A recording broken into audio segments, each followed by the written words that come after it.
Andan keyinki mesele adamdарды шылдыңдоо, аларды маскаралоо, аларды тоготпосун айыбын айтып кемсинтүү. Биздин Кыргызда бул өтө өрчүгөн. Бул сөздөрү башкалары көп. Интернет булактарында жөндөн-жөн сүйлөгөн сөздөрдү башкада, айрыкча мектептерде классташтар бир кембагалдын баласы болуп калса, же болбосо бир ден соолугу кичине айып болуп калса, ошону кор кылып тепсе, башка кылып, ал эмес кыздар дагы. Мына айыл интернеттен көрүп атабыз, мушташып аткан, башка кылып аткан, простойрак үй бүлөнүн кыздары болсо, аларды кордоп аткан, башка кылып аткан, урматтуу бир тууган, жолдон тосуп аткан, ал эмес аны аракетчилик кылып тыйын салып аткан, ошонун баары ушуга туш келет, урматтуу бир тууган. Ал эмес абысындар ортосунда, бечара абысынды адам катары көрүшпөйт мисалы үчүн, же бир мисалы үчүн курбуларды көрбөйт, же бир кембагал кошунан тоготпойт мисалы үчүн, ошо окшогон компаниянын өзүндө деле балдар чоңоюп калса, азыр ушундай да. Мисалы 20 жылдык болуп барып калсаң, Бишкектен барганда төрдө отурат да, айылда жүргөндөрдүн бардыгы шорпо пиширип отурат да. Сен міне эгерде сен чоң болуп директор барган, сен аяка классташ болуп бардың мисалы үчүн. Сен бирдей кызмат кылышың керек да. Бишкектен барган аялдары бир акта вилка тизишет да, тирлеп тияктан буздак жерге отуруп идиш жушат мисалы үчүн. Жок, бирдей болуш керек.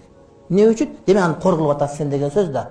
Сен көбүрөөк тыйын кошуп койгонсуң, сен кыйын экенсиң, $1000 деп койдун да. Тигилер 2000 сомдон эме топтогон мисалы үчүн.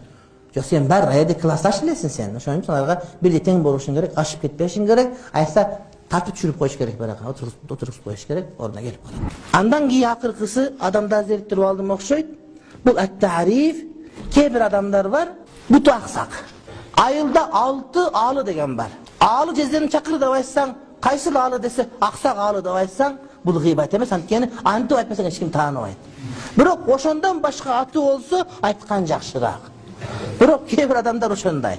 Бизде экөө бар эле, биздин айылда аалы дегендерден бирөө таза аалы, бирөө кара аалы деп. Капкара киши ошого кайсы аалы десең, таза аалы дейт, а таза аалы деле таанылбайт эле. Бирок андан башка аты болсо, аны айтсаң андан жакшыраак.